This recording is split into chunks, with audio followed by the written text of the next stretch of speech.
रामायण में एक चौपाई है जो हमें जीवन में यह सिखाती है कि किसी भी निर्मल व्यक्ति, ज्ञानी व्यक्ति का उपहास नहीं उड़ाना चाहिए, क्योंकि जब हम उपहास उड़ाते हैं तो उसके मूल्य, उस अच्छे व्यक्ति का मूल्य कम नहीं होता, बल्कि जो उपहास उड़ा रहे हैं वह अपनी मानसिकता का परिचय दे रहे हैं, वह अपनी सीमा की घोषणा तय कर रहे हैं और वह अपना परिचय यह दे रहे हैं कि हमारी सोच का दायरा क्या है। तो आइए सुनते हैं इस चौपाई को और कहानी के द्वारा समझते हैं कि यह हमें जीवन में क्या बताना चाह रहे हैं। खल परिहास होय हित मोरा, काक कही कलकंठ कठोरा। हसही बक दादुर चात कही, हसही मलिन खल विमल बत कही। दुष्ट अज्ञानी व्यक्ति अगर मेरा उपहास ही उड़ाते हैं तो उससे मेरा क्या बिगड़ जाएगा, क्योंकि कौवा कोयल को कर्कश ही कहेगा, बगुला हंस पे हंसेगा ही, मेढक पपीहे पे हंसेगा ही। दुष्ट और मलिन व्यक्ति निर्मल वाणी पे हंसते ही हैं। अर्थात जो दुष्ट और मलिन प्रवृत्ति के लोग होते हैं वह जो निर्मल व्यक्ति होते हैं उसका उपहास ही उड़ाते हैं, लेकिन उसके उपहास उड़ाने से उसका जो मूल्य होता है वह कम तो नहीं हो जाता है ना। उसी प्रकार इस कहानी में सुनेंगे कि कौवा किस प्रकार कोयल का उपहास उड़ाया।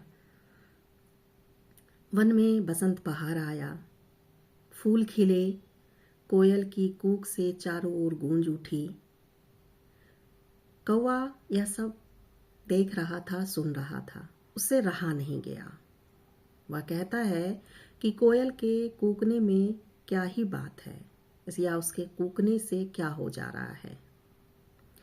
वहीं नीचे तालाब में वृद्ध हंस तैर रहा था। वह यह सब सुन रहा था, लेकिन उस समय चुप रहा और कुछ नहीं बोला। कोयल अपनी कूक से सबको मनमोहित कर रही थी, सब उनके मधुर आवाज को सुन रहे थे और कौवा यह सब देख के जल रहा था। एक बार उसी जंगल में पानी की कमी हो गई, अकाल हो गया। तभी कोयल अपने कूक की आवाज से सबको जल स्रोत की ओर ले आया और सबकी जान को सुरक्षित कर पाया। तभी वो वृद्ध हंस कहता है कि जिसे अपने शोर में ही शक्ति दिखती है उसे दूसरों का गुण कहाँ दिखेगा। जिसे अपने मलिनता पे ही घमंड है उसे किसी की अच्छाई कहाँ दिखेगी। कौवा समझ गया कि मैं कोयल का उपहास नहीं उड़ा रहा था, बल्कि अपने सीमा की घोषणा कर रहा था। तो यह सोचने वाली बात है, हम सभी अपने जीवन में उस कौवे की तरह हैं या कोयल की तरह, और हम कैसा बनना चाहते हैं।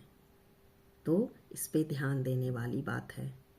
अगर कौवे के समान है तो उस प्रवृत्ति को बदलना होगा और कोयल की तरह बनना होगा। तो जीवन में हम भी किसी का ना उपहास बन पाएंगे और ना किसी का उपहास उड़ाएंगे, है ना। ओम शांति।